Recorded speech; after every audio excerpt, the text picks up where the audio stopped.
That's strange. The trail is very erratic, as if the killer was drunk or hesitant.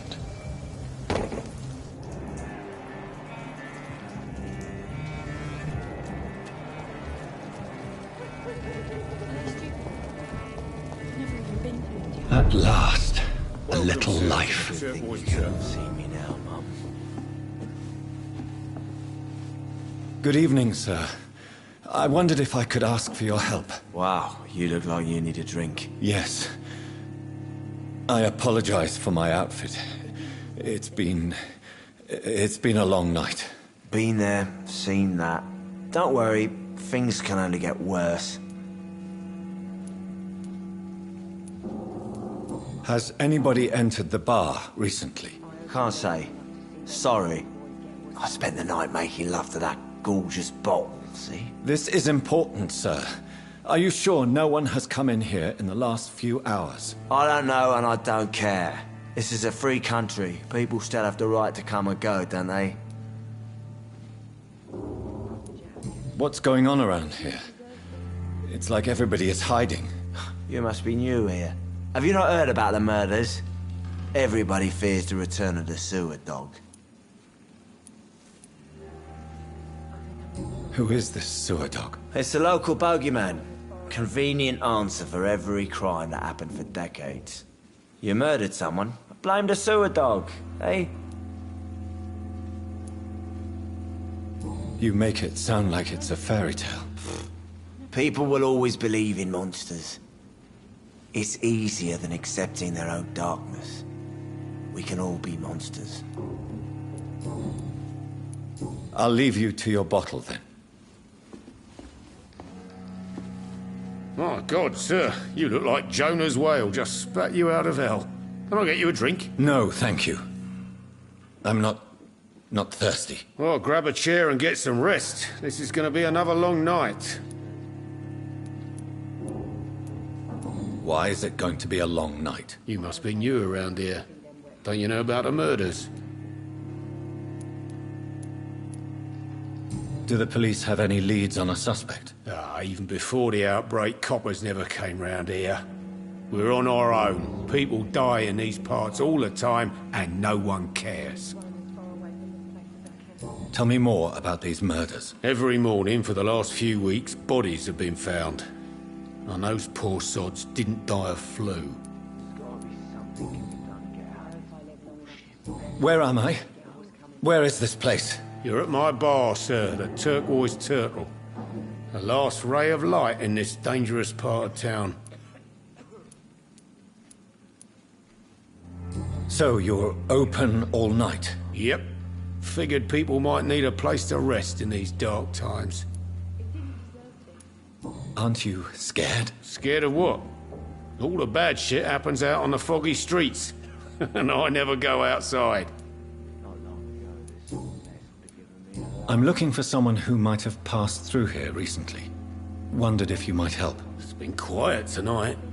The only other person I've seen went straight up to his room. Thought it was kind of rude, actually. You mean he's still here? Well, yeah. He paid for the entire week.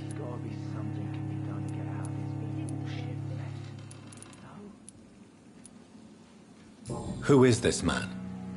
What does he look like? Well, like a gentleman, I guess. Well-dressed, quite polite. A professor or something fancy like that. Always writing, reading notes. I need to meet this man. I have questions. Just climb the stairs and knock on the first door. I heard him open his window, so I guess he's still awake. And, sir... Yes? No funny business, you hear me? This is a respectable establishment. Away from this place as I can.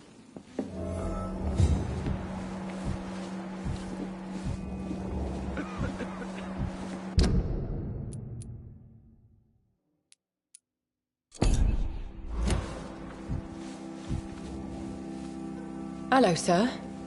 Are you all right? Is there any way I can help you? I don't know. Maybe you could just talk to me. Maybe you prefer to speak with Tom, then.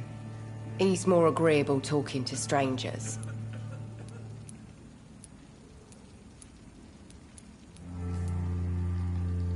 I just want to talk. I didn't mean to scare you. I'm not afraid, sir. It's just I've other customers to take care of. I only see one customer. Oh. Well, yeah, of course. I mean, I best check on them. What's going on around here? Where is everyone? Too many dead, sir. First the epidemic, and now all these terrible murders.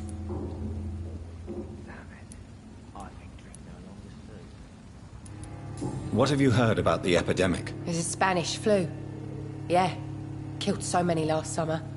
Thought we'd seen the last of it. Dozens dying every week. Are the authorities doing anything? Nothing. There are so many quarantine zones in London now. It's gotten really hard to travel across town. The murders. What can you say about them? Bodies found in the streets every morning. Drained of blood. It's just horrible. Some say the sewer dog is back. The sewer dog? What's that? No one knows. People have always disappeared around these parts. The ancients say it's the sewer dog coming out to feed. But now he's killing in the streets.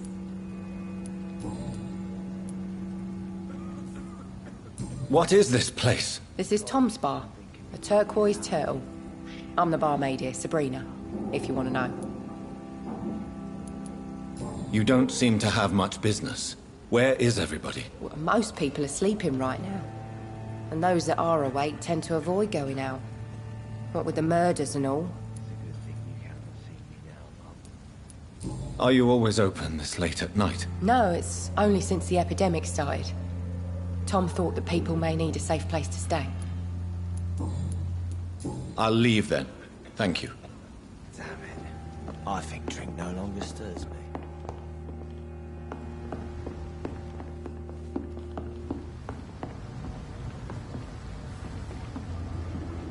I think I'm losing my mind. I should just run as far away from this place as I can.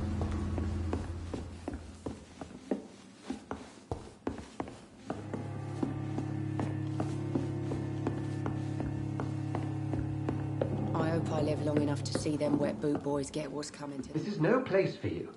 Prewen has several patrols roaming the area, They do not pursue me. but they're looking for vampires, and they're most efficient. They'll not relent until the killer has been identified. I have a common objective, but I require... I think someone is eavesdropping. Are you certain? You might as well come in, whoever you are. Slowly, vampire! Who are you?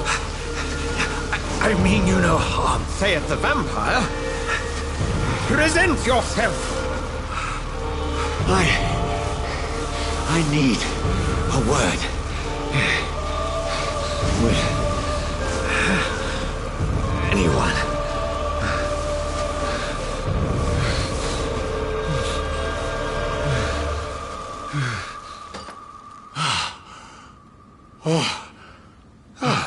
Well, that's something I can do for you.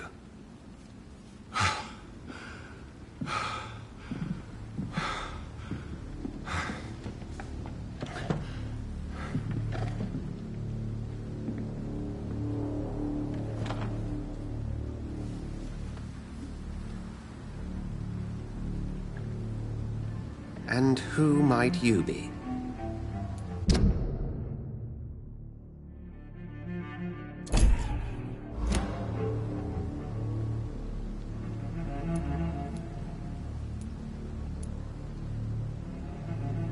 Tell me, who are you? First, tell me what you want. Then I may tell you. That's none of your concern. Sir, you have entered my room in the middle of the night, pale as a corpse and shaking like a tree. So please, indulge me. Someone is molesting people. In fact, killing them. Biting them. The calling card of a vampire. Like you.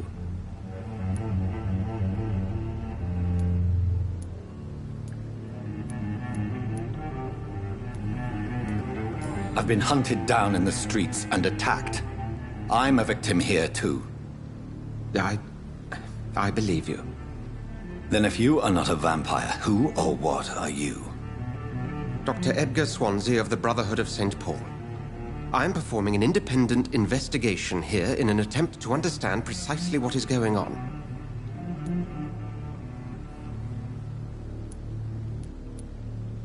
I heard another voice, that of a woman. Who were you talking to? Ridiculous. I have no idea what you're talking about. Something tells me not to trust you. Then the feeling is mutual. And what exactly is this Brotherhood? Sir, if the name is not familiar to you, then we shall discuss it another time. What have you uncovered concerning the murders? It started a few nights ago. Rumors of violent murders. The docks have always been, shall we say, somewhat unsavory. But this is different. How different? A vampire is at work here. Famished. Reckless. It must be brought to ground, and quickly. Then help me find the culprit. I may. If you'll first tell me why you opened this door. I followed a trail. The scent of blood from a recent victim. It led me here. You thought I was your aggressor. That explains a great deal. We're both chasing the same shadow.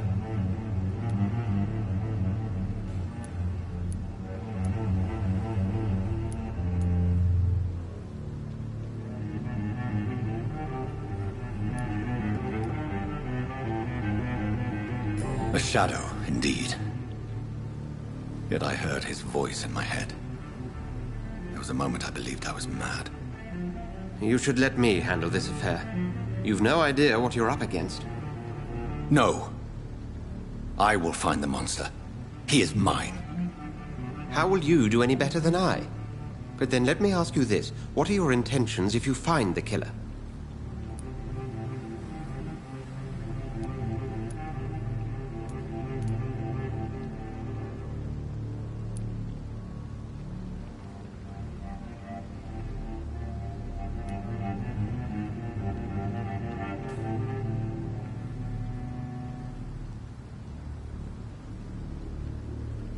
I'll end him. Then I can only wish you good hunting. And pray we shall meet again.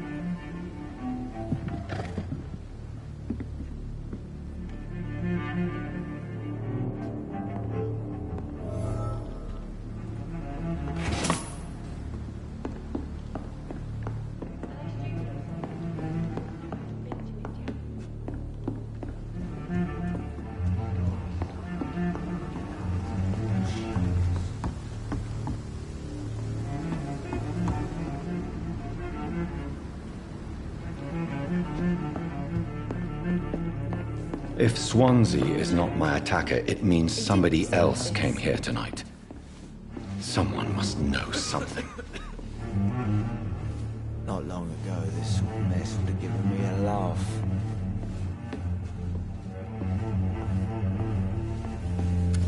Hello, sir. May I disturb you again? And you're still ugly as sin.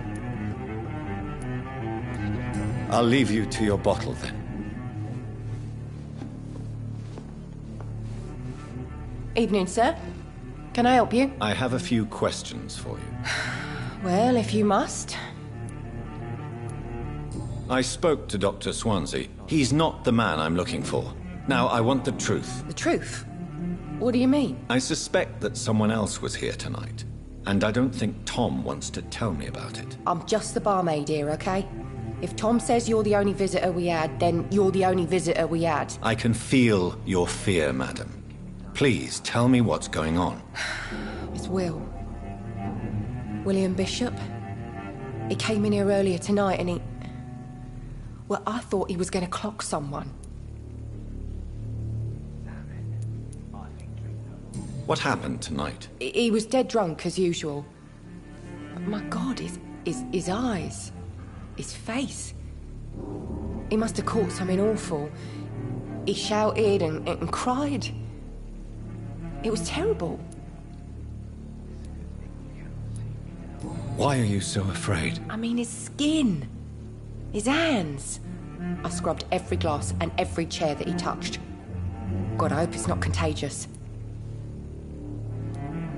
Tell me about this William Bishop. Will was a sailor who worked at the canning factory before he lost that job. A nice bloke, really. He's never been violent. Until tonight. Why keep it a secret? Why not tell me about it? Tom's nothing if not loyal. After Will lost his job, he offered him one ear. They used to be good mates. But recently, well, Will started to get very aggressive. I see. Thank you for your candor. I'll be sure to talk to Tom.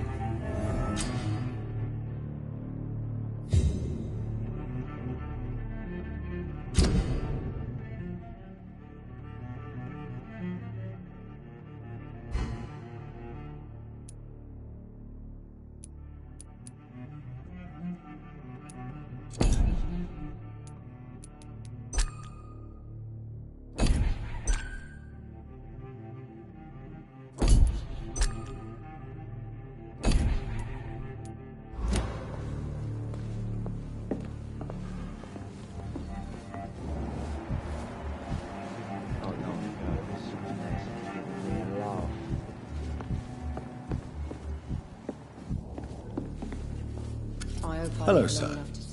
May I disturb you again? And you're still ugly as sin. I'll leave you to your bottle, then.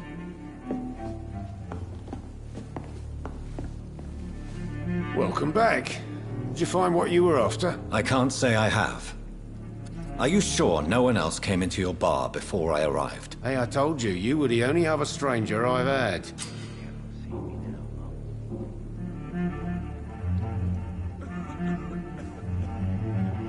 Goodbye, Mr. Watts. You again. What can I do for you?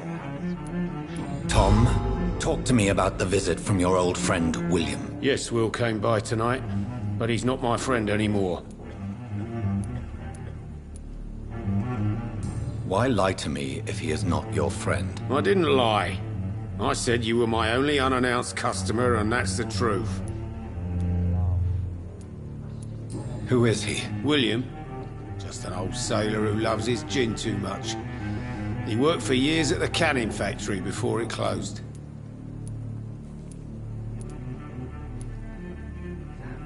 Is he dangerous? Yeah. Like many drunks, he's all bark and no bite. He can barely stand up most of the time. How was he tonight? Was he different? Sicker than usual, perhaps. He whined and mumbled about how mean people were to him and how he'd like to talk to me outside, and then he left when I refused. I need to find him. It's a matter of urgency. Do you know where he is? You could try his boat. It's up by the North Pier. He sleeps there when he's too drunk to get home. Please describe him to me. What'd you expect?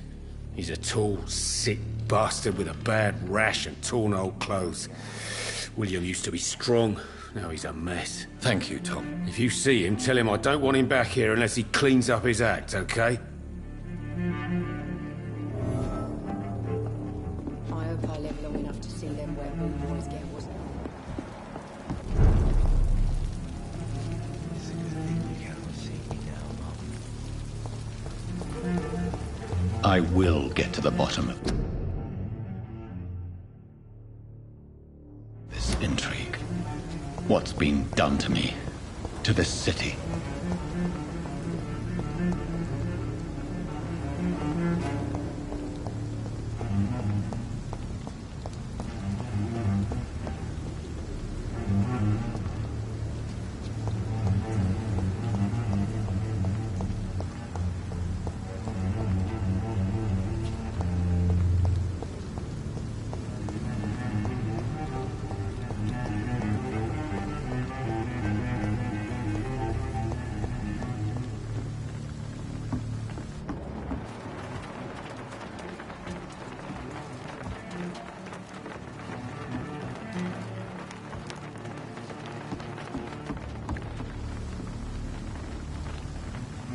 The body is still warm.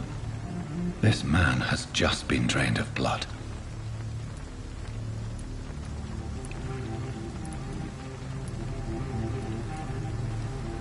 What's this? Some sort of note.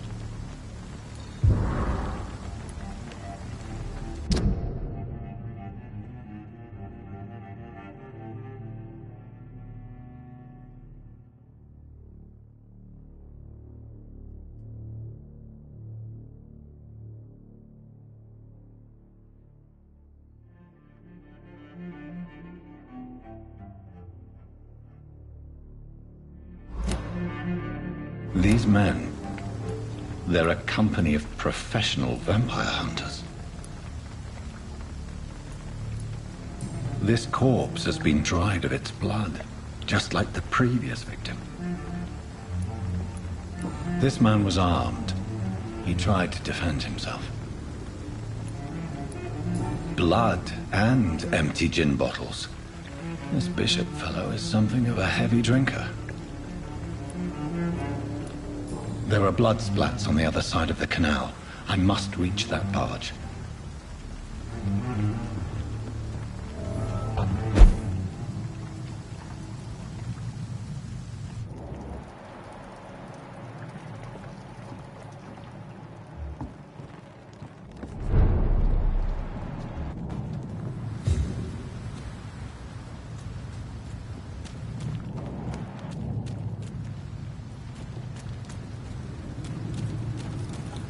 It's locked, all right.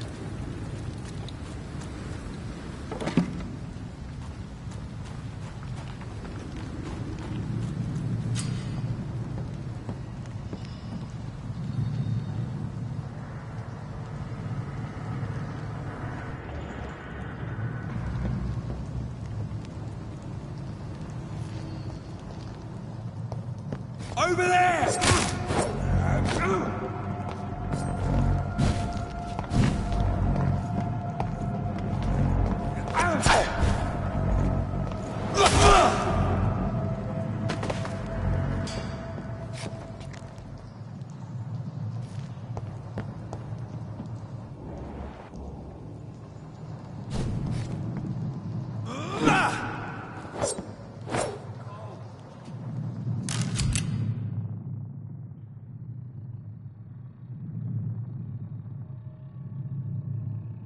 Ammunition crate. Good. I may need a lot of bullets. I feel like I'm back on the front line again.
It's locked.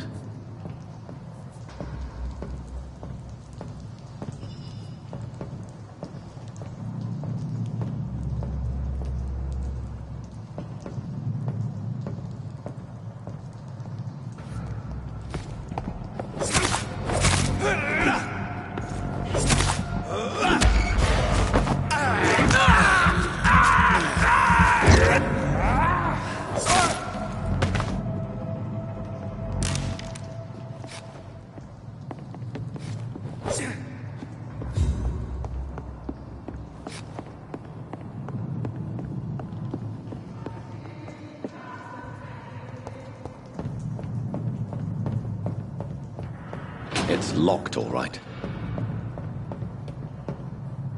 I'm cold.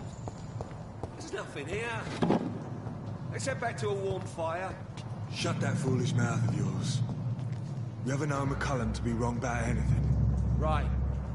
No time I can remember. But I've only been part of the guard 3 weeks to the day. All the more reason to shut it, Mr. Billy. If the man says a bloodsucker's dug in here, you've got one job, and that's to find it. And find it fast. It's fair enough, Tom. But why do they hide where it's so damn cold?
Weapons ready! We found it!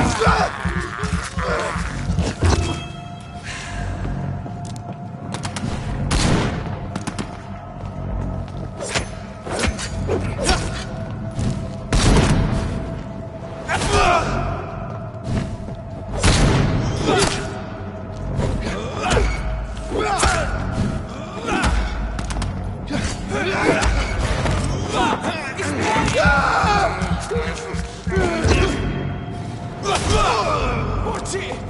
It's a killer!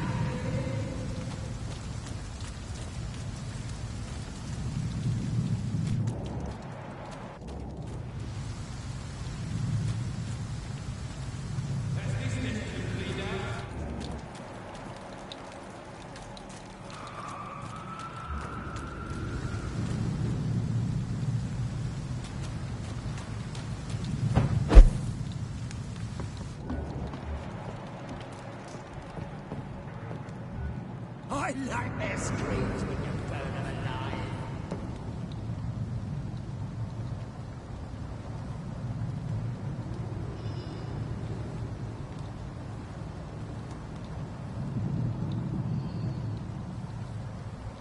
We won't see any of these bastards back here again.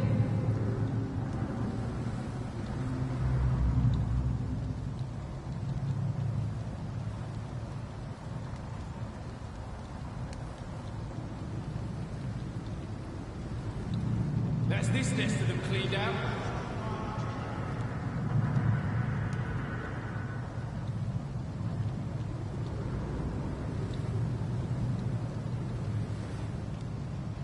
We won't see any of these bastards back here again.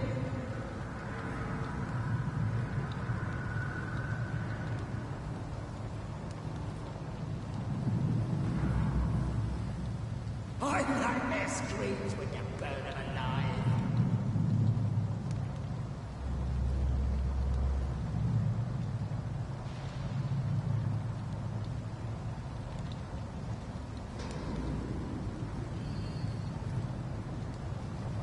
That's this nest of them cleaned out.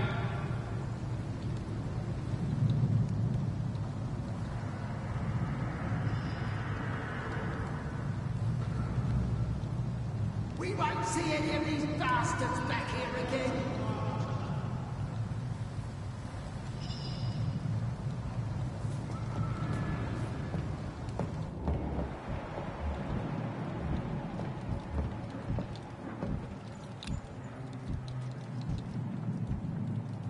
That's this nest of them cleaned out.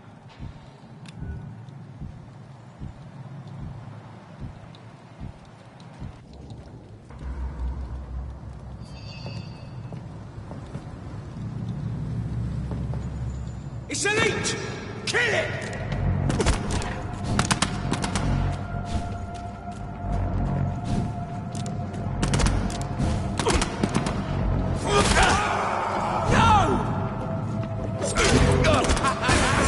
Don't like burning, does it?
Don't like burning, does it?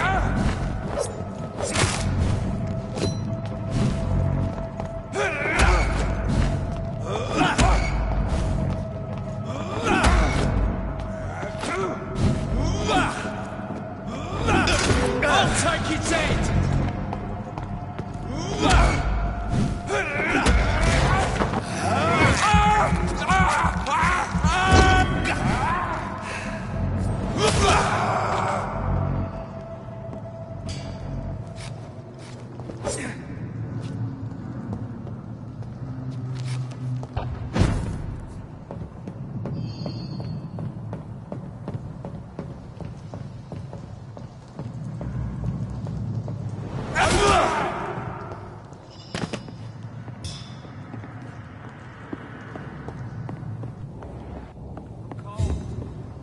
There's nothing here. Let's head back to a warm fire. Shut that foolish mouth of yours. You ever known McCullen to be Right. No time I can remember. But I've only been part of the guard 3 weeks to the day. All the more reason to shut it, Mr. Billy. If the man says a bloodsucker's dug in here, you've but one job, and that's to find it. And find it fast. It's fair enough, Tom. But why do they hide where it's so damn cold?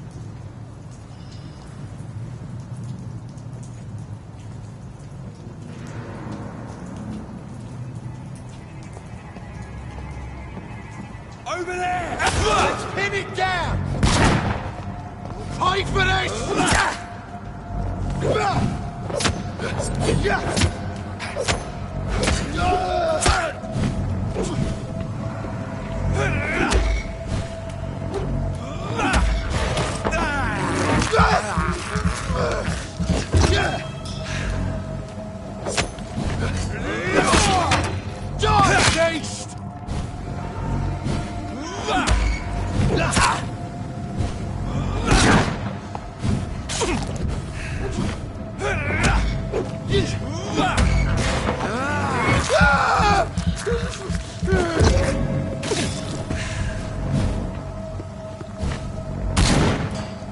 Die, vermin!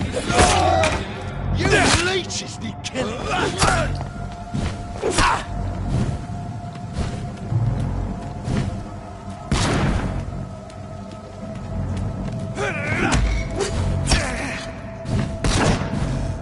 Back in the grave!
What's happening to you?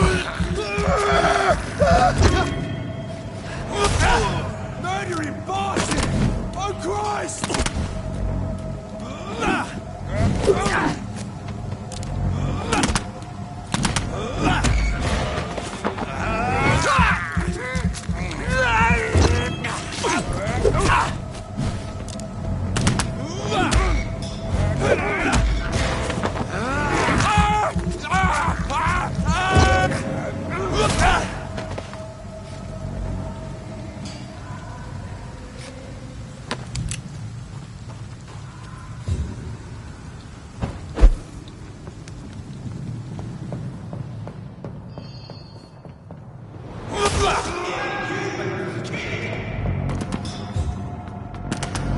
Over there!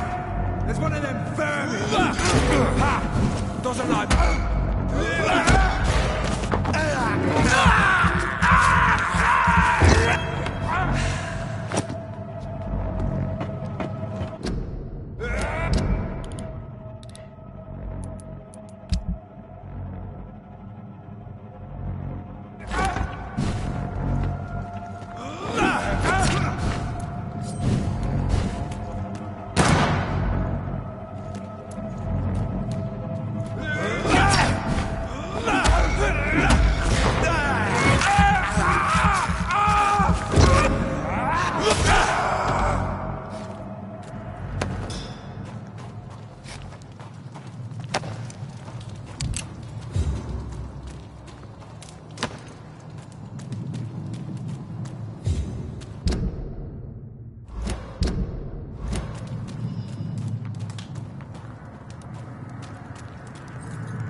It's locked. Fresh blood. The whole building reeks of it. The scent is so strong it makes me dizzy.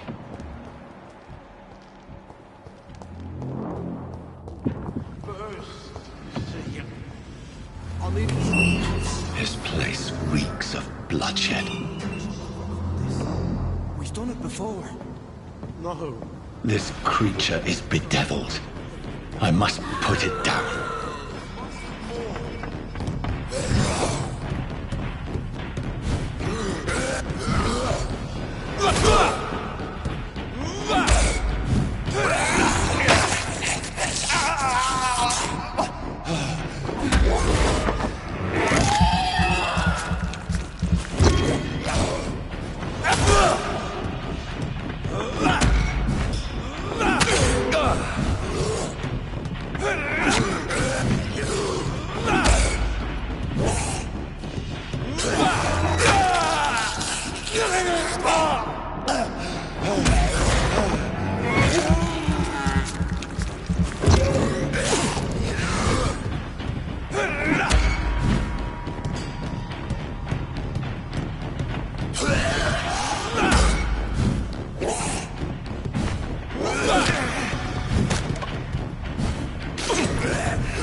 William was an honorable man.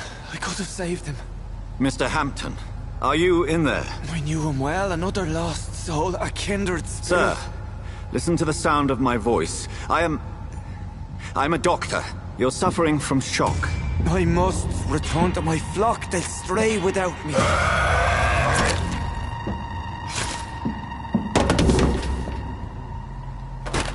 Remember, certain skulls are every bit as resistant as we are. Who are you? What do you mean by skull? You truly are a newborn. I should have realized. Wait. You are the woman from the bar. Are you... like me? Can you help me? I believe, sir, I already have.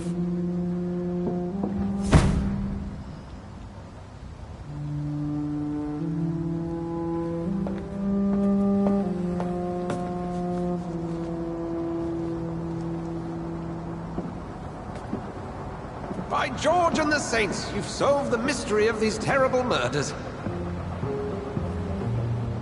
Patience, good fellows, I've come to offer help. Just give me a moment to secure my boat. We can leave this awful place. William was not the evil man they claimed. He was just taken by the thirst. He needed his drink. This man requires medical attention. We'll see he gets to the nearest hospital. No, please, I must tend to my fold. My flock needs me. Yes, sir. Go with the good Dr. Swansea. He's resourceful, and I'm sure he'll take good care of you. You'd best come as well. The sun is soon to rise, and you'll need a place to rest. I just need a moment. If I can learn something about what has happened to William, I'll be a step closer to understanding what happened to me.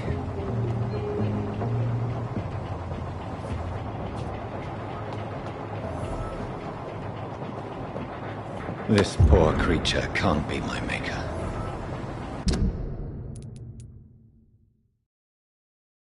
Could it be some subspecies of vampire? I must find a place to analyze the blood.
Where are we headed?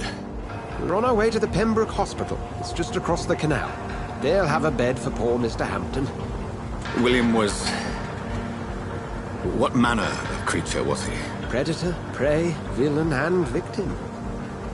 Who can say? The important thing is that he's been stopped. Duly noted. And the woman? What... who is she? What woman? Oh, don't play me for a fool. You used me to locate that skull. You must know who she is. And I thought you a gentleman.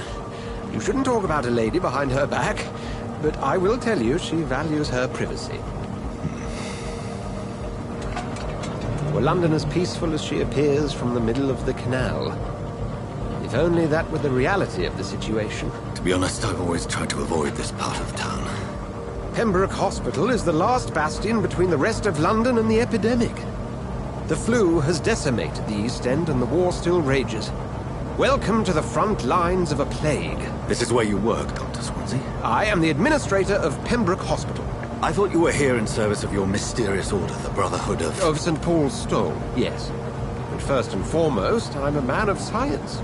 A physician, like yourself, Dr. Reed. How do you know who I am? No need for modesty. You are Dr. Jonathan Reed, a surgeon of some caliber and renown, if I'm not mistaken.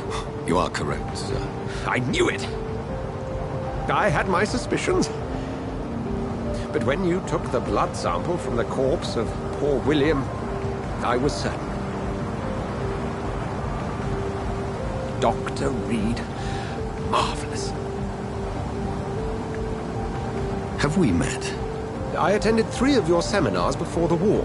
I have the utmost admiration for your research. And what a turn of fate. England's most esteemed blood specialist returns to London a vampire.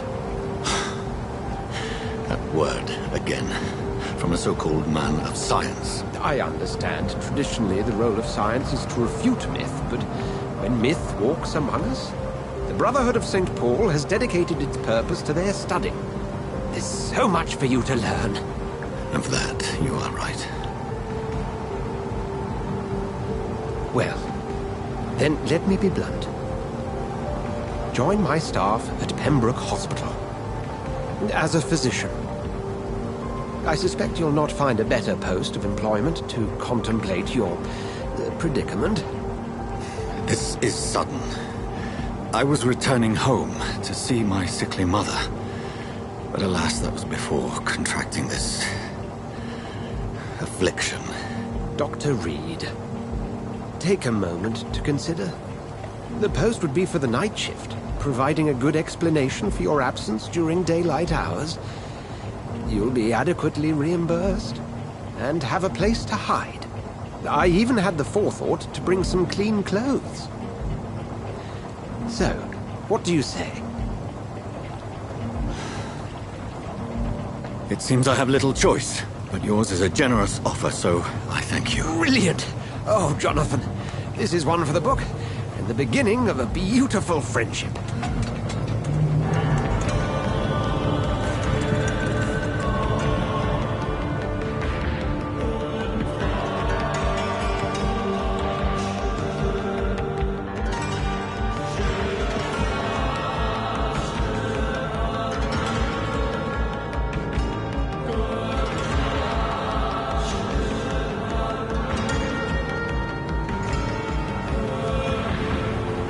Dr. Swansea, thank goodness. I was beginning to be concerned.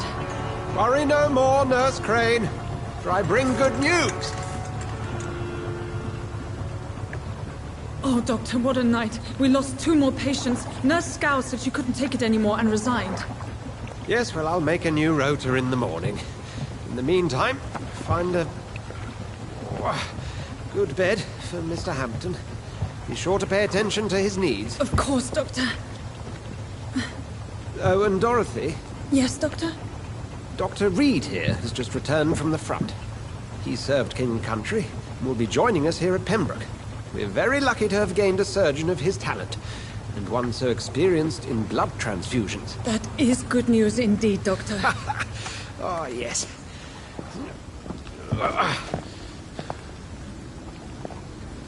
Here at Pembroke, it's not what we have, but what we haven't. It's only thanks to Nurse Crane and the staff that our ship doesn't sink. If you have any questions, just ask her. Duly noted. Thank you. Your assistance is required, Dr. Swansea, immediately. Welcome aboard, Jonathan. We'll catch up after my rounds. I'm coming, Nurse Crane. I'm coming.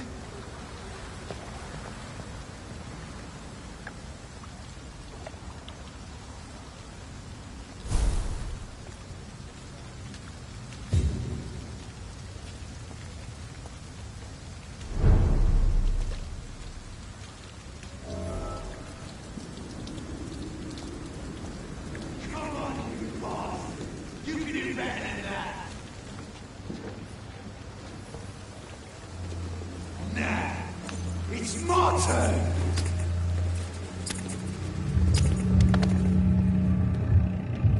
Rotten or pristine, each heart contains the secret of life. Drink at this river, try it all.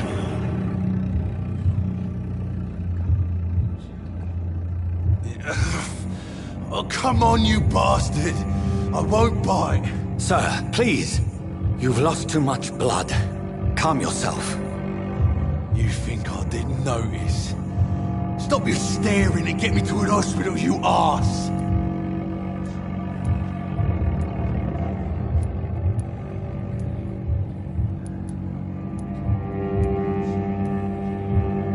Insulting a good Samaritan. Not exactly the way to get rescued. All Alright, sorry. I am in pain here. My guts are spilling out onto the street and you're yabbering on. Yes. That's a very nasty wound you've got there. Take my word, I am a doctor. Dr. Jonathan Reed. Name's Clay Cox. I'd appreciate you helping me to a better place, Doc. Follow me, Mr. Cox. Let me assist you to that better place.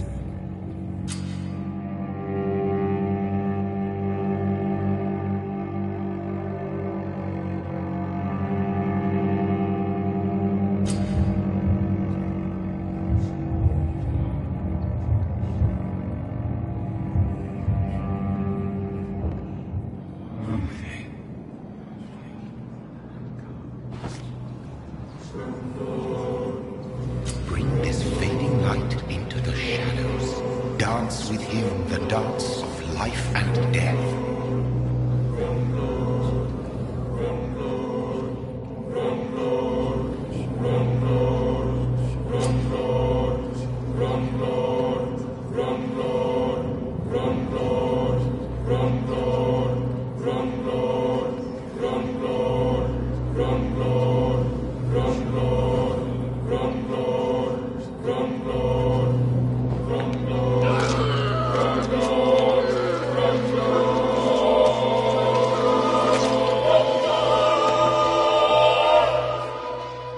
In the back, you bastard! Didn't have the guts to fight me. Fuck you. I'll kill you. I'll kill you.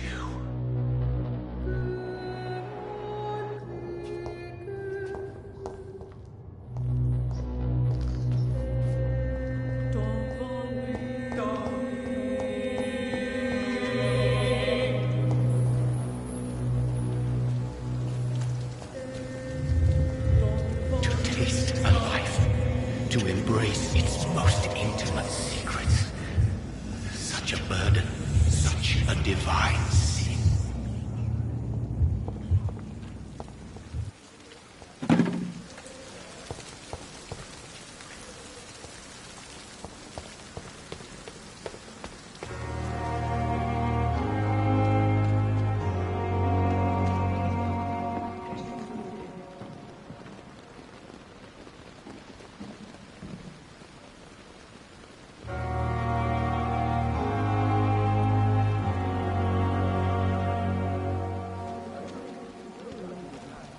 Hurry now, Doctor. It's freezing here.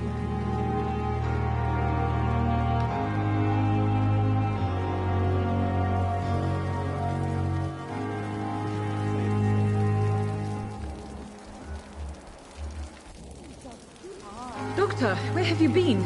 I've little time to play hide and seek with new staff members, no matter how illustrious they may be. I apologize, nurse. I needed some time to myself. This has been the longest and strangest night of my life. You delivered poor Mr. Hampton from a terrible fate.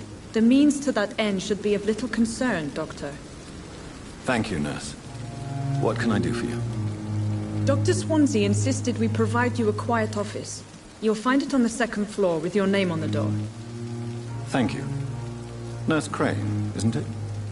Yes, Dorothy Crane. Welcome to Pembroke Hospital, Dr. Reed. Your office has been prepared. I would like to ask a few questions first.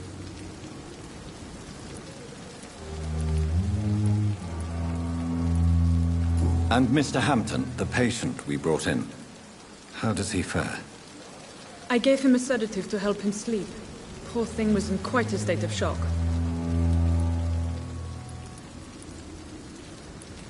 If you could point me in the direction of my room again, nurse.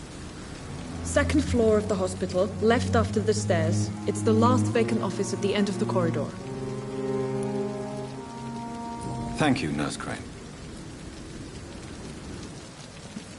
What can I do for you, Doctor? What kind of man is Dr. Swansea? Well, you accepted the job from him. I thought you would have known about your employer.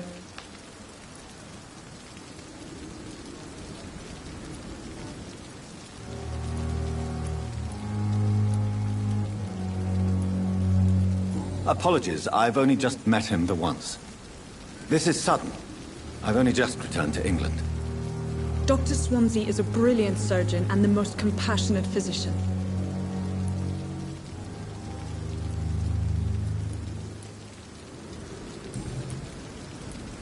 Thank you, Nurse Crane.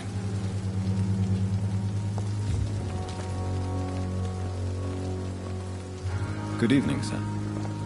So it is true. The famous Dr. Reed has joined us. I can't think of any better news during these terrible times. Do we know each other? Actually, yes. We met once before, at the Rockefeller University in New York. Dr. Tippett, yes, I remember. I was assisting Professor Carell in his research about coronary bypasses. He had nothing but praise for you. He was also very confident about your future. And look at you now. Eminent surgeon and blood transfusion specialist.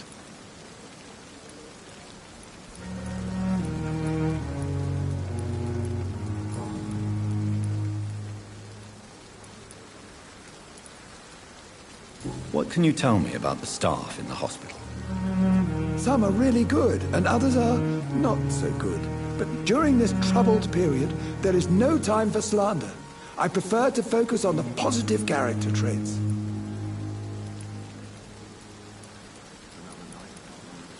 Tell me more about cherished people, then. Nurse Brannigan is a pearl. She is the most helpful and dedicated nurse I've ever worked with. A clever and cheerful woman. You really seem to admire her skills. I'll go even further. If she was a man, she would be a damn fine practitioner. Any opinion about the management? I don't always agree with Dr. Swansea's reserve, but I must admit he does all he can to keep this facility running during this crisis. Ah, yes, the burden of command. I was fed up with this concept while serving as a medical officer. Don't get me wrong. Swansea's a good administrator. I just wish he would get out of his office now and again. What is the Pembroke Hospital situation? And please, speak freely. This hospital is not exactly the best of London. I'm sure you are used to working in a better environment.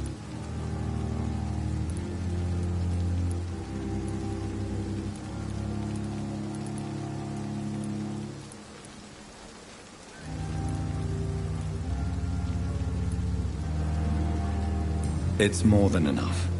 In any case, the personnel of a hospital are much more important to me than the building. Don't be misled by appearances, Dr. Reed. This hospital does not lack talented people. It just lacks hope.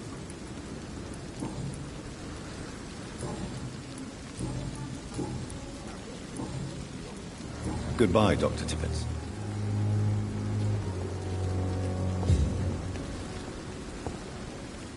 Good evening, sir. I'm Dr. Jonathan Reed. I'm new here. I've already heard about you, Dr. Reed. I'm Milton Hooks, the ambulance driver for this shithole of a hospital. That's quite a blunt introduction, Mr. Hooks. You can call me Milton. I like to speak my mind, Dr. Reed. Perk of the job. Don't judge me, and I won't judge you. I'm not sure I understand what you're talking about. Well, I'm no doctor, but I'm pretty sure a gun can't be used as a surgical instrument. You have a keen eye. I learned to shoot during the war, and have carried one ever since. Old habits die hard. No need to explain, Dr. Reed. And if you ever need a better gun, remember, I may have something for you.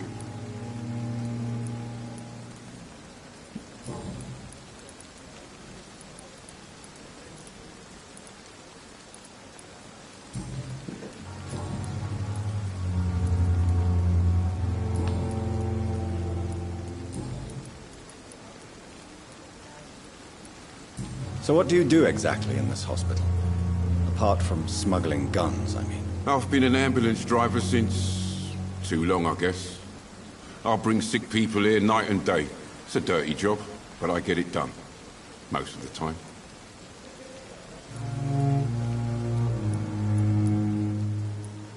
Since you're on the front line, how is the sanitary situation in this vicinity? It's a complete disaster. It's even getting dangerous to enter some streets or buildings. Even the locals attack you.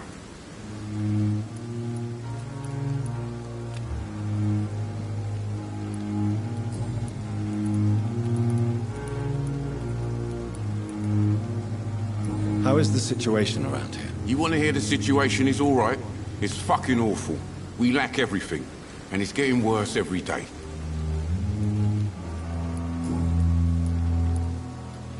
I'd like to see your goods. Wise choice, Dr. Reed. A reliable gun is what everybody needs these days.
Last summer's epidemic was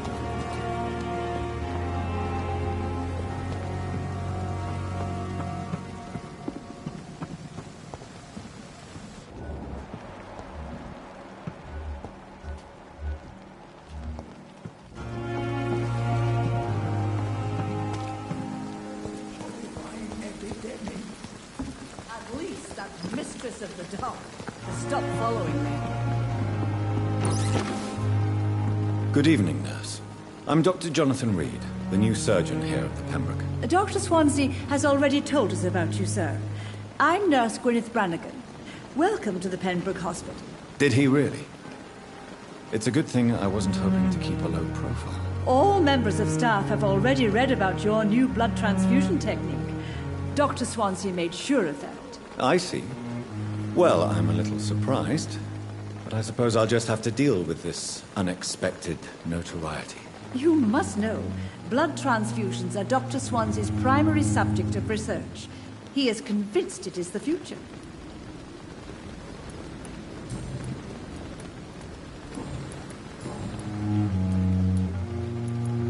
I'm not familiar with all the staff yet. Perhaps you could help me. Brilliant professionals, most of them. Dr. Swansea has a gift for recruiting talent. Most of them. Is there a problem I should know about, nurse? It would be inappropriate for me to speak ill of a colleague.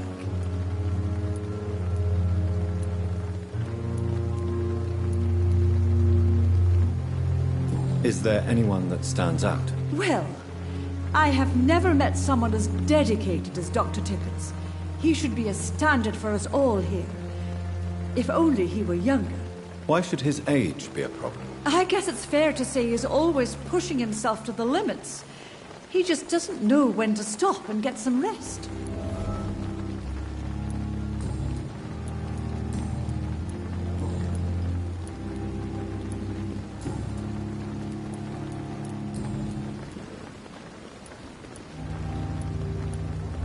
How are things here? Not good, to say the least.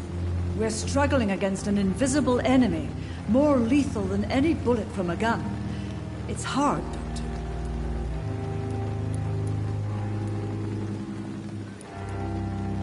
An invisible enemy? Quite a poetic term for a disease, especially from a nurse. Sorry, Doctor. These last few weeks have been exhausting. We could all do with a good night's sleep.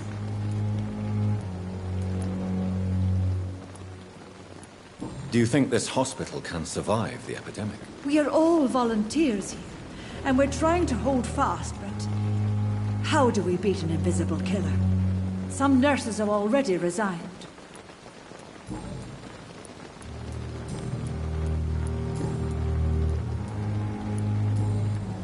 Goodbye, nurse. Call me if you need assistance.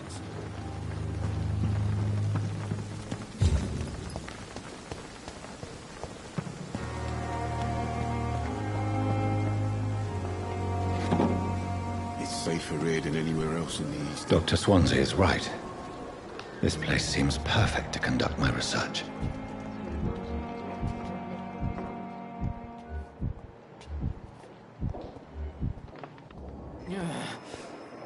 Damn. The pain. It's here again. Good evening, Mr. Hampton. How do you feel? Dr. Reed, is it? Oh, sir, I must apologize for my behavior. What do you mean? I was not myself in the factory. Fear and exhaustion made me say awful things to you, I'm afraid. You remained perfectly nice and polite. A little delirious, perhaps. But who wouldn't be after enduring an abduction? Thank you, Doctor. That's a relief. Now all I need to do is rest and return to my flock.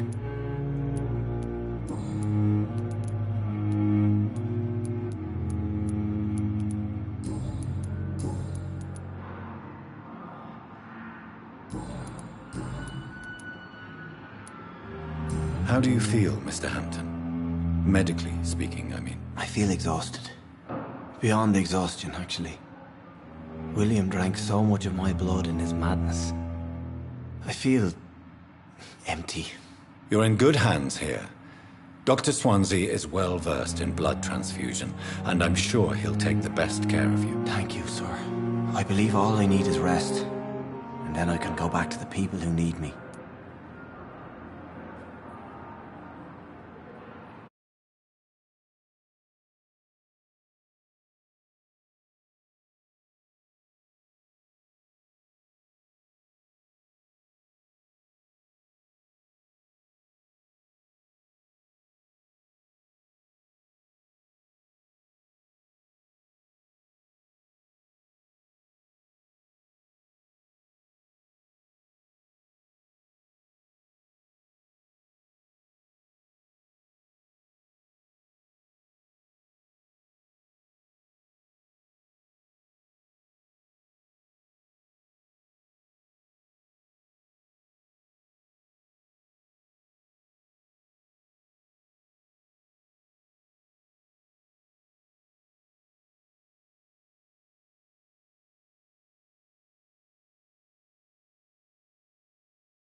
How did you end up in William Bishop's den? I had received alarming news about his recent behavior. I went to his place and he refused to let me go.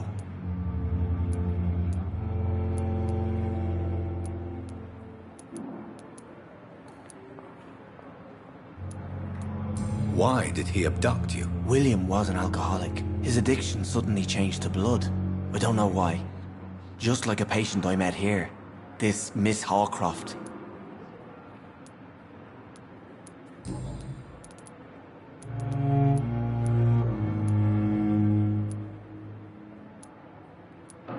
Do you know Tom Watts, the bartender from the Turtle? I met him before I found you in the canning factory. Tom? Yes, of course. Always the helping hand, good old Tom. Without men like him, corruption and despair would have wiped out the East End long ago.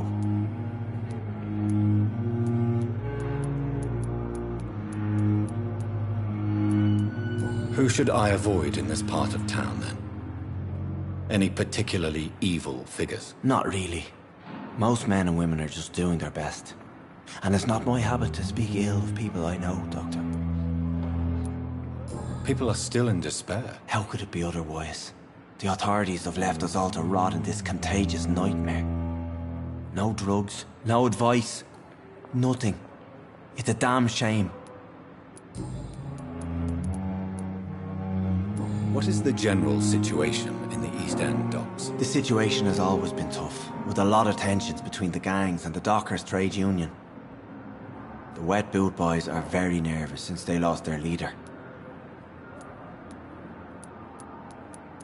Who leads the gang now? Since Clay Cox went missing, it's his wife Edwina who runs the show, with the assistance of her minion, Booth Digby.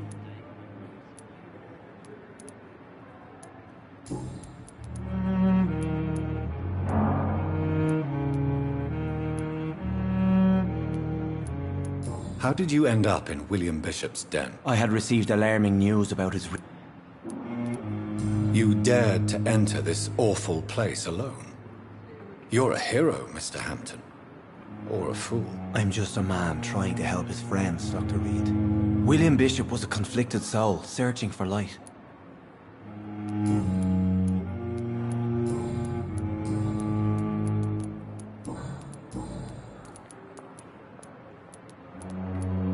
What do you do for a living, Mr. Hampton? I can't help but notice the cross around your neck. I manage a night asylum for the poor and homeless of the docks. And I try to guide the lost and hesitant on the right path to our Lord.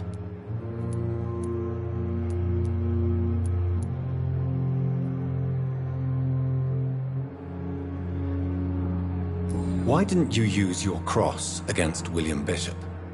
To repel him somehow? That's a very strange question, Doctor. A cross is no magical token, if that's what you were trying to say. Not mine, anyway. Are you a priest, Mr. Hampton? A deacon, maybe? Not at all, Doctor. I'm just a man of faith, willing to preach the good word. Have you made friends since you arrived? Not really, but I recognize Miss Harriet Jones. I knew her when she lived by the docks. That poor woman had such a miserable life. You never came to see her here at Pembroke? Receiving visits when sick can be an important part of the healing process, you know. We're not just bodies. You're preaching to the converted now, Doctor. To be truly honest, I thought she was dead. She left the docks many months ago.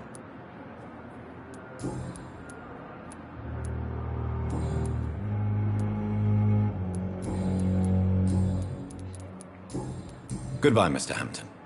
We'll talk again later.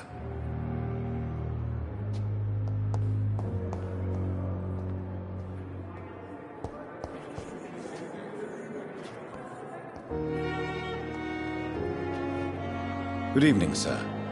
Can I help you? Unless you're here to fix my face. No. I don't think you can help me. I'm Dr. Reed. I've recently taken the position of head surgeon here. War injuries, am I right? You guessed right, Doctor. German shell took my pretty little mug right off. But they still call me Thomas Elwood.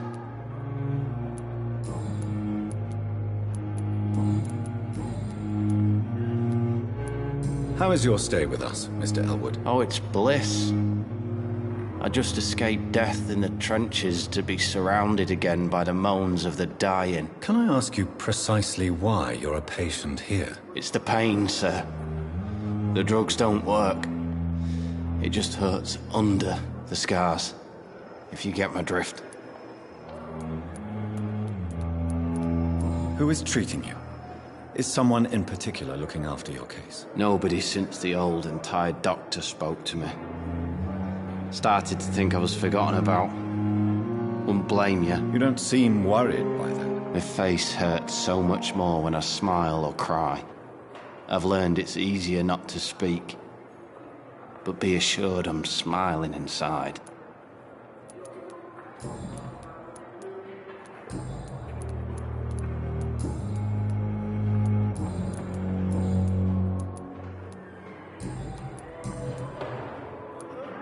How is your stay with us? Oh, it's... Can I ask... It's the...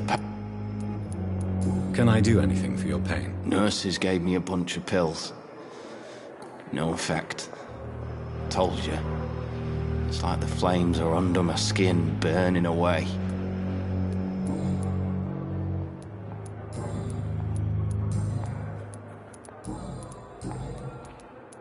Where were you stationed, sir?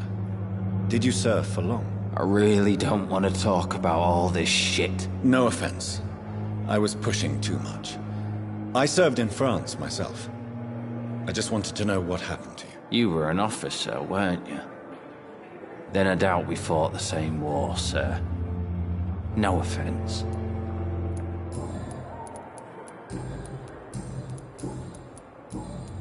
Goodbye for now, Mr. Elwood. Damn. The pain.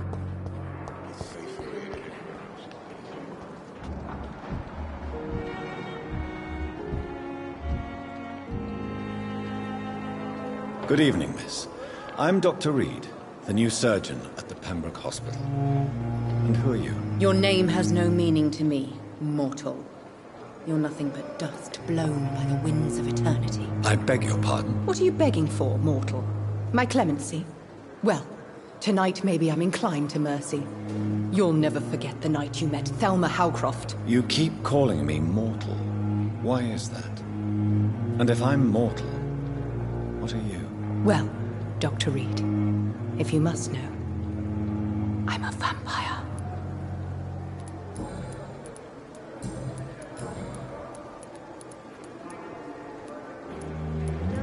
And why do you believe you're a vampire? I don't need to believe anything.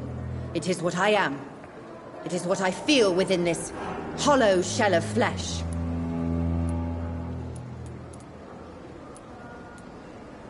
Please, describe to me how you feel. What is it like to be a vampire? I can hear my body crumble from the inside as my flesh cracks and fades. I sense the last pulse of postulant blood within my drying veins. I need new blood.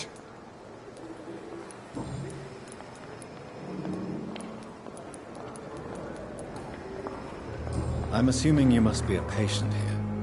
Am I right, Miss Howcroft? It's only a cover. To hide from my enemies. I can leave whenever I want. As a woman, a spirit, fog, or bat. Who are these enemies you mentioned? Can you describe them? I cannot say for sure. But I sense their eyes on me from nearby. I feel them watching me every time I visit the garden near the morgue. The staff here are not your enemy. They're here to help you, to care for you. I'm not speaking of the doctors in white. I'm speaking of the men and women who hunt me. For I am a vampire. I see. Don't worry. These people will not find you here. I'll personally make sure they leave you alone. Thank you, mortal. But do not interfere with them, for you are no match for those that hunt me. And why do you believe... I don't need... I see. Have you ever heard of Cotard syndrome, Miss Howcroft? Never. It's a mental illness discovered by a French neurologist named Jules Cotard. The affected patients are delusional. They believe that they are putrefying, that they are dead, a ghost or a ghoul, or in your case, a vampire. Delusional, you say? Oh, sad and petty mortal. You can't even begin to understand the concept of immortality. And you think it is I who am delusional.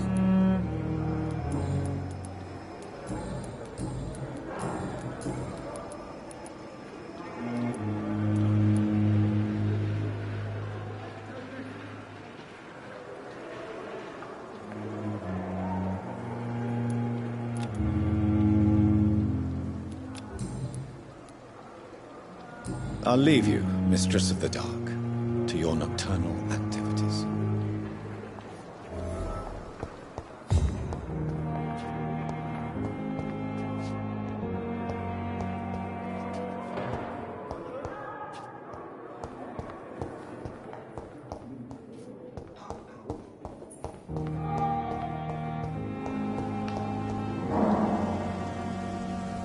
Thelma Howcroft said she was being watched by vampire hunters. Where are they hiding? I should investigate.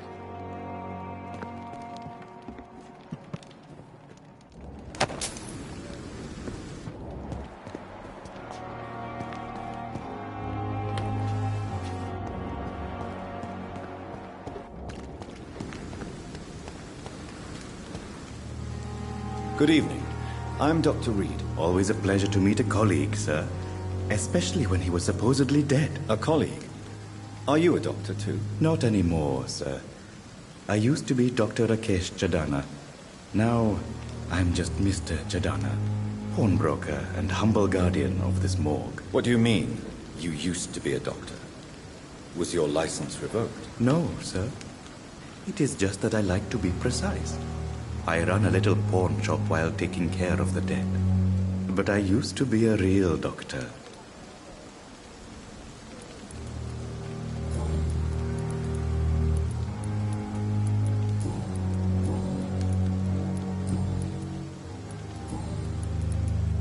Are you afraid or uneasy being surrounded by so many corpses? Why should I? These bodies are empty vessels. Flesh left to decay. Poof. No soul anymore. All gone.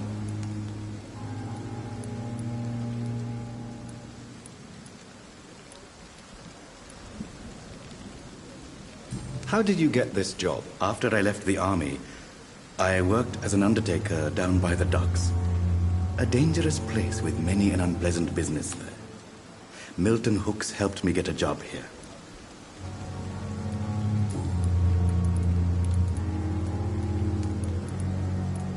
Have we met before? I don't think so, sir. Why? When we first talked, you said you were glad to meet me since I was reported dead. Funny story, sir. Your sister came here a few nights ago. You were missing, and she was looking for your body. She must be very relieved now.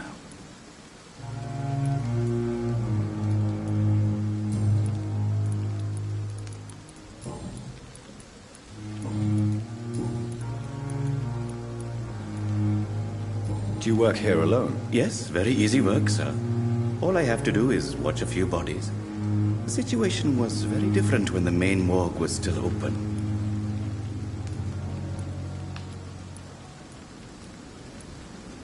Why close the hospital's main morgue? It was for sanitary reasons after the beginning of the epidemic. Cadavers had to be moved to the nearest mass grave.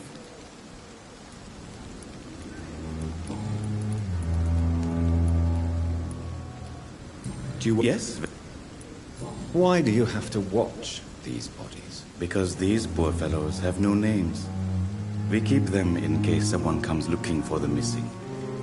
Sadly, very rarely happens.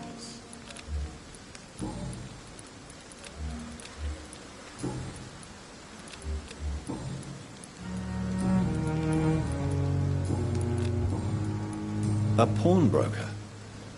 I expect you get all types of people here. Yes, sir. All kind of people. For I sell all kind of goods.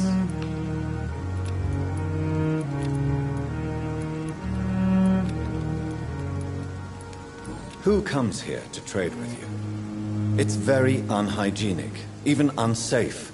Diseases can spread. For the customers, for the hospital.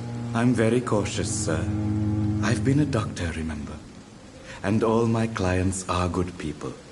In fact, I think I only know good people.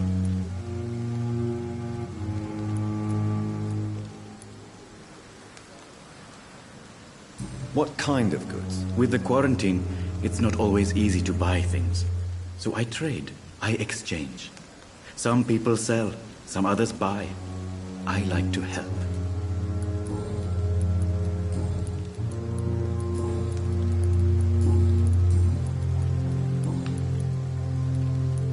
Please show me what you have to sell. Of course. It's just trinkets and...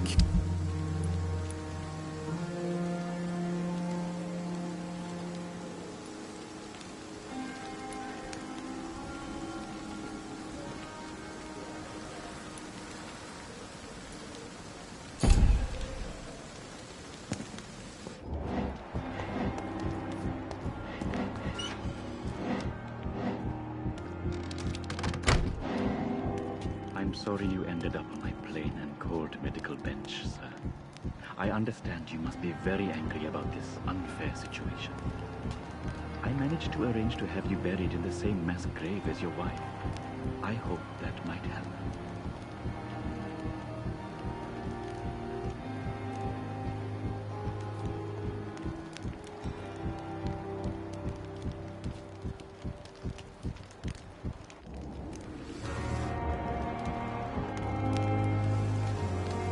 It's locked, all right.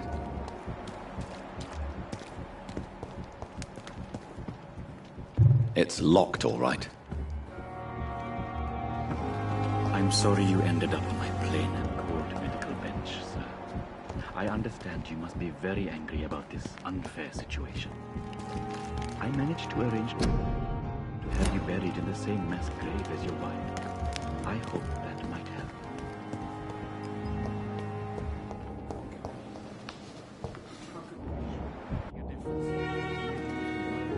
Good evening, sir. I'm Dr. Reed. I believe we're going to be colleagues. Reed? Yes, I've been informed about your arrival. I'm Waverly Ackroyd. Welcome aboard, I suppose. Does my arrival inconvenience you in some way, Dr. Ackroyd? Let us just say that I don't particularly share Dr. Swansea's enthusiasm for hiring you. What we need here are reliable professionals, not overrated dabblers.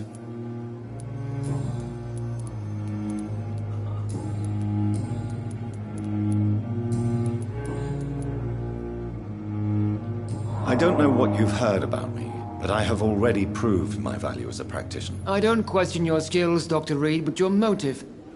Is it money, fame, or are you truly dedicated? And what exactly is that supposed to mean? I served in the war just like you.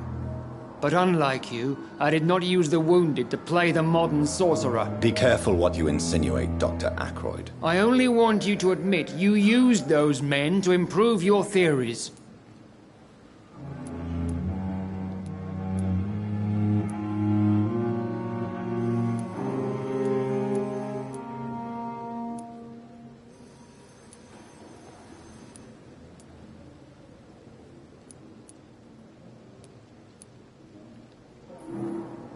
This is ridiculous. My blood transfusion technique saved many lives, and you know it. You see? That is exactly what I hate about people like you. You avoid this kind of accusation instead of facing reality. It seems you have bad memories of your military service. I refuse to see this industrial slaughter as scientific progress. War only reveals the worst in men. We can at least agree on something, Dr. Ackroyd.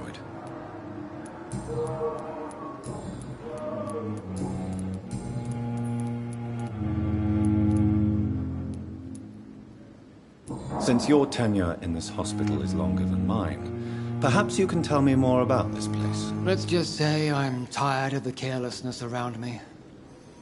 I have always respected the skills of Dr. Swansea, but over time his enthusiasm has become displaced. Carelessness? Exactly what are you talking about? We're here to save lives. The people who trust us are not volunteering for experimentation. They're here to be healed. I don't intend to run any radical experiments, Doctor. Even if I, as any good practitioner should, express an interest in pushing the boundaries of medical research. Modern medical methods were created through audacity and ego. But there are rules in our line of work, and they're here to protect our patients.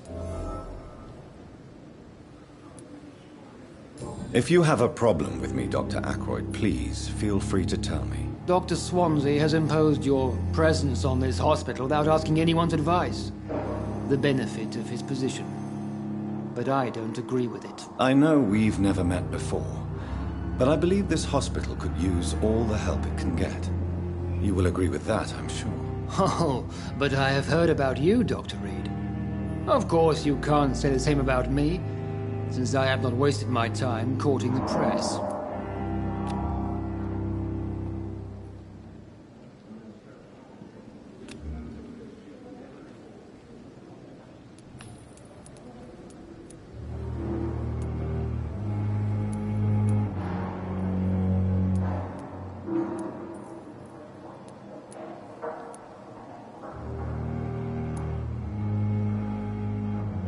There is no need for such animosity between us.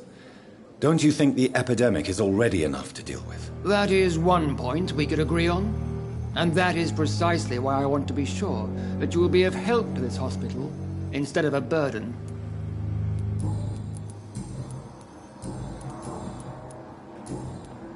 Thank you for your time. We'll talk later.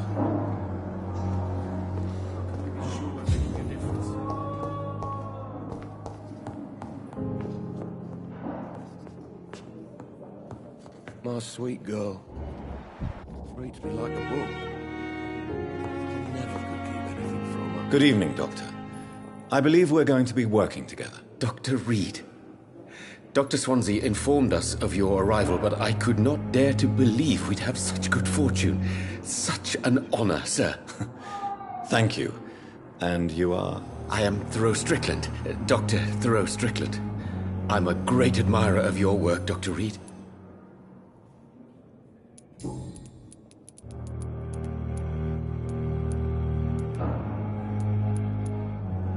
Please, could you tell me something about yourself? I'm a great admirer of your work concerning blood transfusion, Dr. Reed.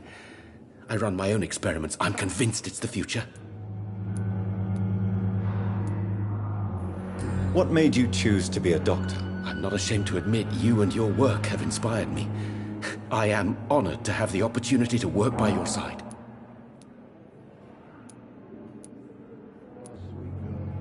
It's always a pleasure to share scientific and medical knowledge with someone eager to learn. I'll be glad to help you if I can. This epidemic may be the century's most terrible disaster, but I'm convinced that we, as doctors, are the only ones able to defeat it.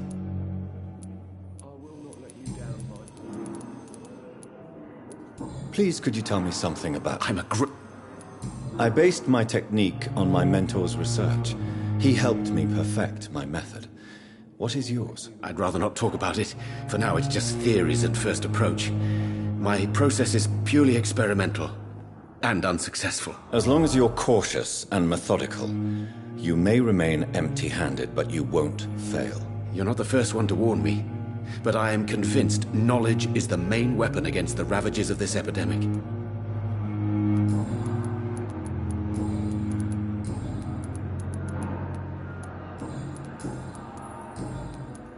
Goodbye, Dr. Strick. Good evening, Dr. Strick. And good evening.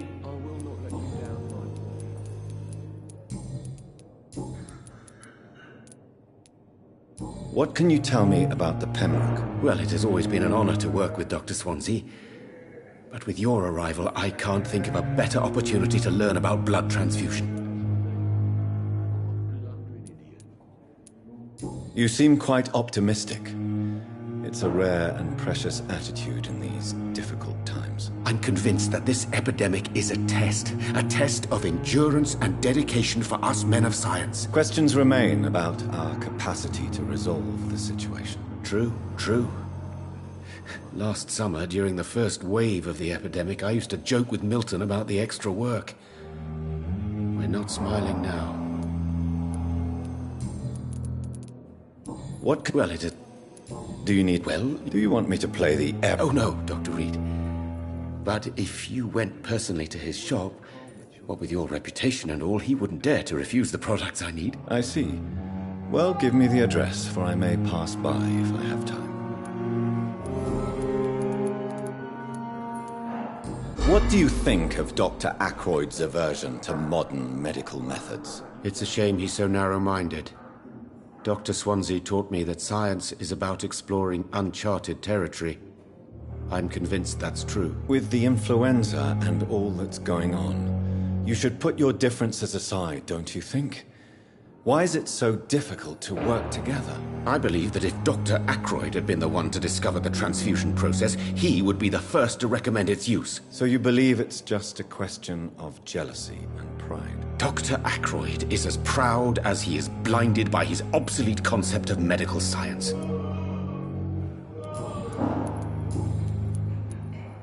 Tell me more about your willingness to experiment with new medical techniques. Harvey Fiddick is a patient suffering from a severe injury that could cripple him if not treated correctly. I'm convinced your blood transfusion technique could help him. What is it you really want? To save him? Or to prove your point? Fair question. I want nothing but to save my patient, Dr. Reed. Especially since I know Mr. Fiddick's story.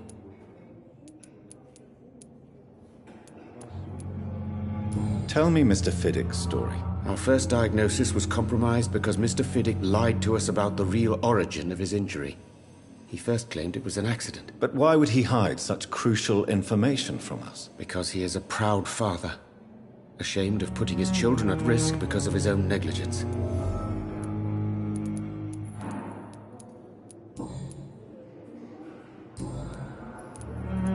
Goodbye, Dr. Strickland.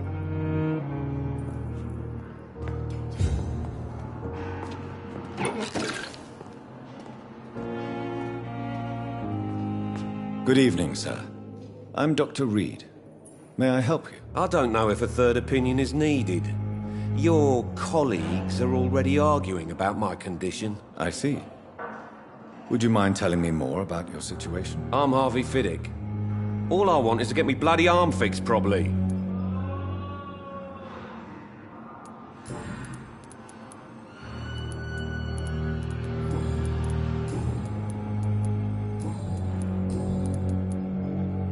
Tell me about the doctors who are arguing about your case. Strickland and Ackroyd.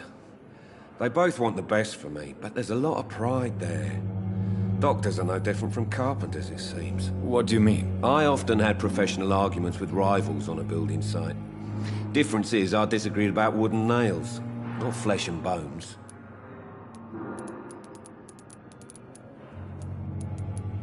Tell me about yourself, Mr. Fiddick. I'm just a regular guy waiting to get his arm fixed, so I can return to work and to my family. I was more curious about what you were doing before being hospitalized. I'm a carpenter, and a good one too. But that means I need both arms to feed my family, Dr. Reed. Are you satisfied with your treatment here? Well, it's clear that I've chosen a bad time to be injured. Forgive my bluntness, but you seem overwhelmed by cases of the flu. I won't lie to you about it. I'm afraid we are. Are you sure you don't want to operate yourself, Dr. Reed? I have the feeling you're very capable. And your colleagues seem to think so too. In other circumstances, you would be right. But for now, I don't think I can take on the responsibility. My apologies.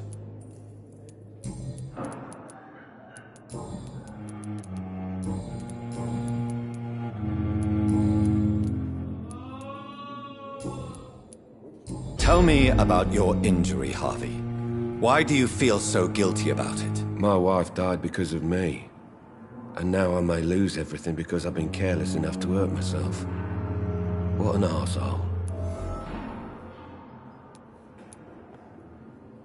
How could your job be responsible for your wife's death? I was working a double. She went out to bring me a hot meal and got caught in a German bomb raid.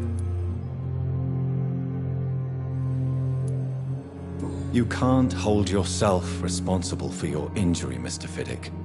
Unless you tried to hurt yourself. Of course I didn't hurt myself. But I can't work until my arm is fixed. My children need to eat, Doctor. Tell me more about the death of your wife, Harvey. 1915. I was in the army, building workshops for the Royal Flying Corps. Helen was happy I wasn't sent to the front. What happened? The Germans sent Zeppelins to bomb the construction site, but they missed their target. My wife was bringing my dinner when the bombs fell.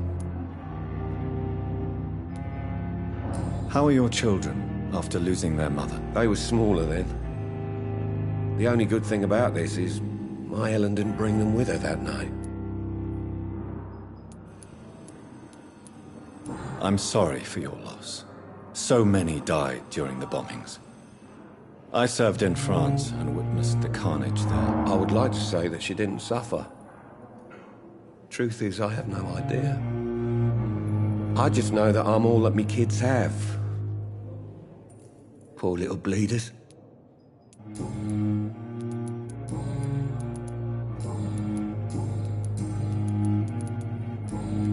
Goodbye for now, Mr. Fiddick. I'll see you later. I will not let you down, my boy.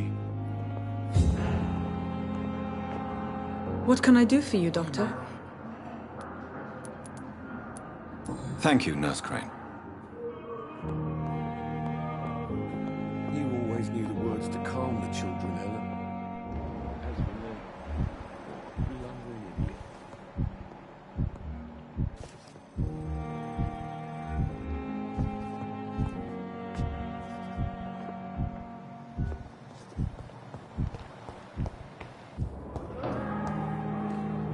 Good evening, Nurse. Good evening, Doctor.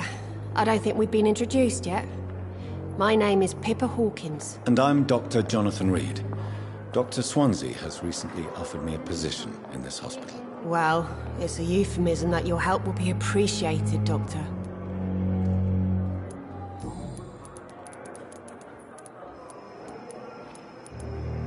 How is the Pembroke staff coping with the epidemic? Well, not well. Milton, the ambulance driver, is even more grumpy than usual, especially concerning doctors.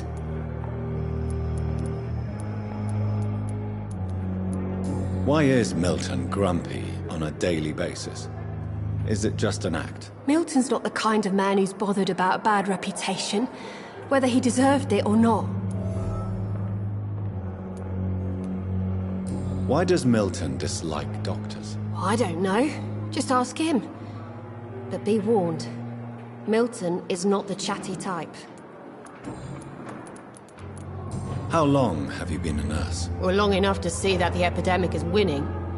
And no matter how qualified you are, don't tell me you'll change that.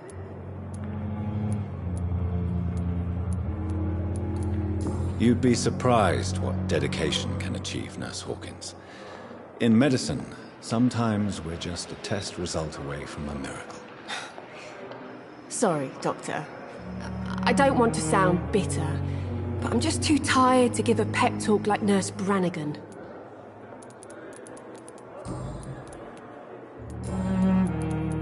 How would you describe the situation at the Pembroke Hospital? It's serious.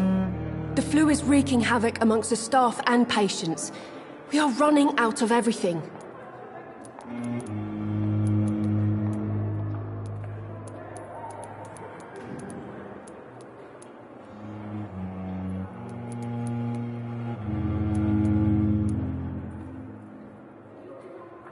You must get a hold of yourself, Nurse. Sorry, I'm exhausted. No one has any idea when this epidemic will be over.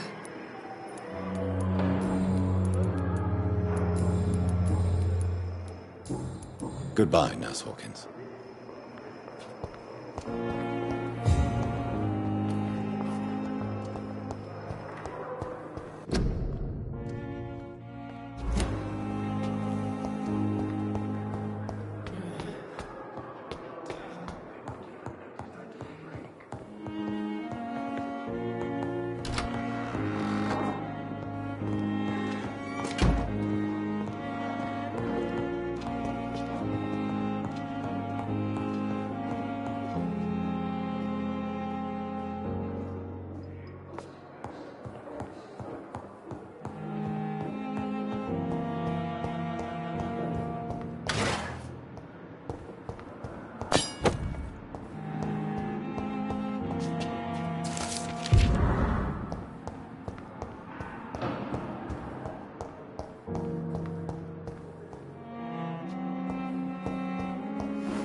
This must be the place. It's definitely away from prying eyes. Relegated to the shadows. A kingdom of my own. At least I won't be sleeping in a coffin.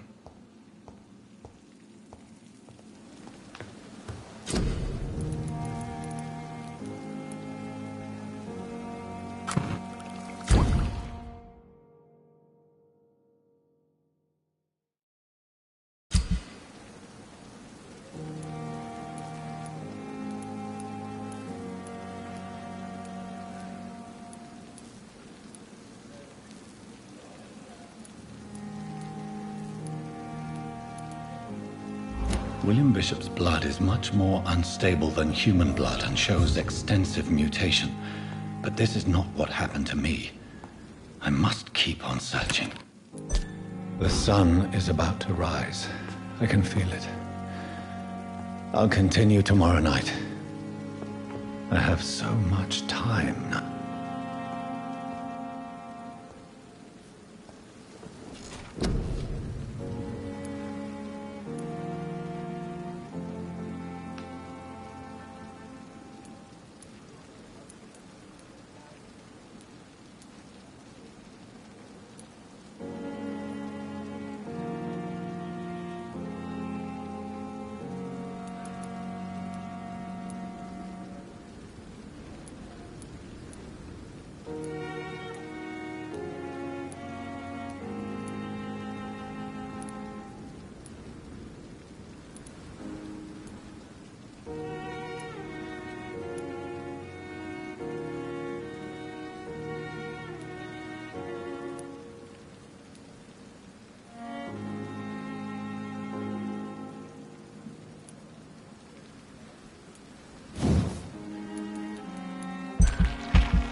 stay here until my research is complete.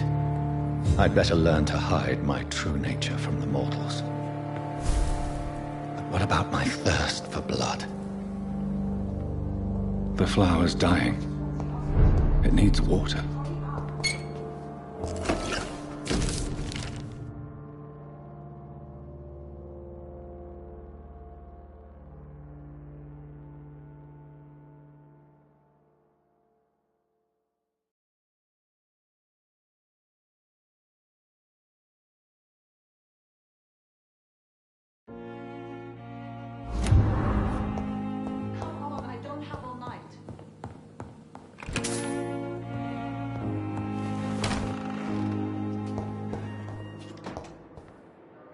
Yes, Nurse Crane? How can I help you?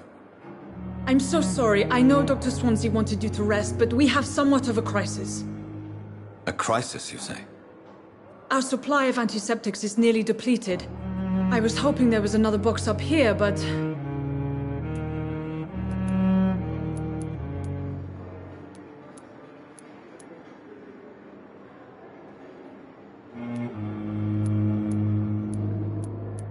Sorry. There's nothing here. Some of the patients won't last the night without them. Honestly, sir, I'm beside myself. I may have a solution. In France, during the war, drugs shortage was a daily problem, and we had to use our wits to overcome the shortages. However do you mean? If combined correctly, certain household chemical products can be used in a pinch instead. Now, where's the hospital storeroom? The storeroom? Fat chance. This is the Pembroke, and space is luxury we don't have. Everything used to be stored in the old morgue. Perhaps I should look there first. Where is this morgue? It's the large building behind the hospital. You'll need to go in the back door because it's been sealed off for sanitary reasons.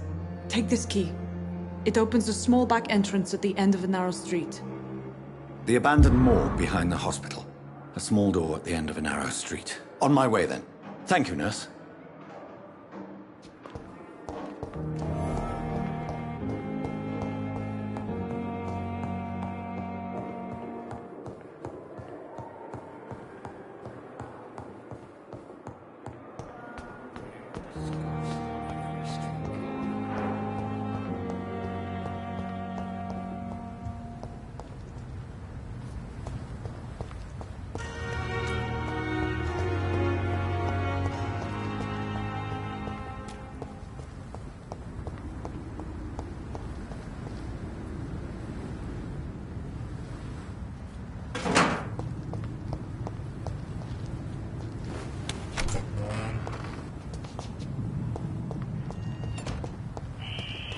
Scowl voices in the garden. I should investigate.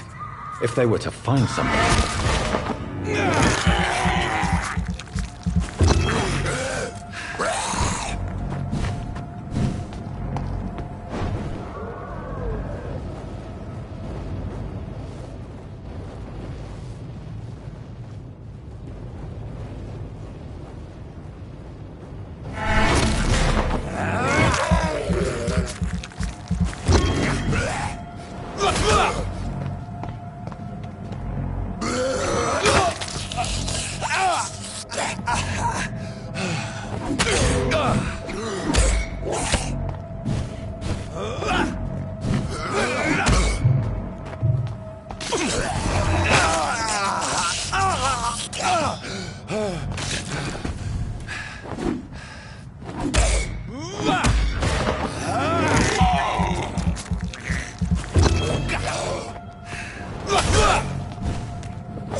It's locked.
Behavior is similar to the infected William Bishop. Must be the same strain. This sickness moves faster than influenza. This key will surely grant me access to the basement.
I cannot enter.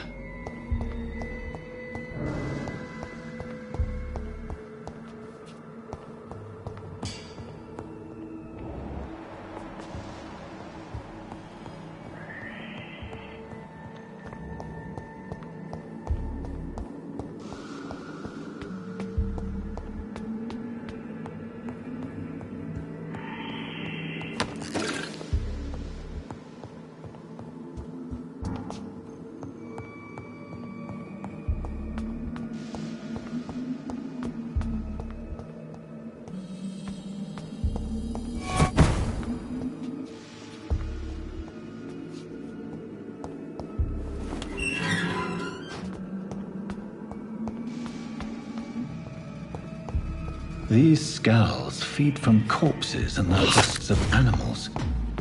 They're not after blood.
It's locked.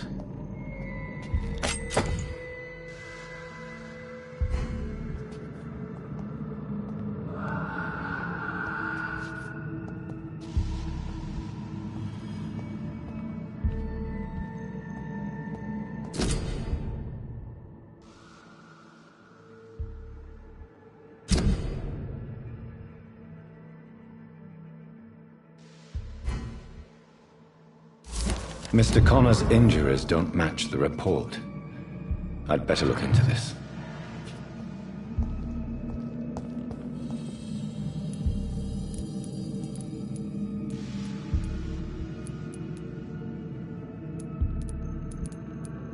Multiple abrasions and scarring on the arms and legs.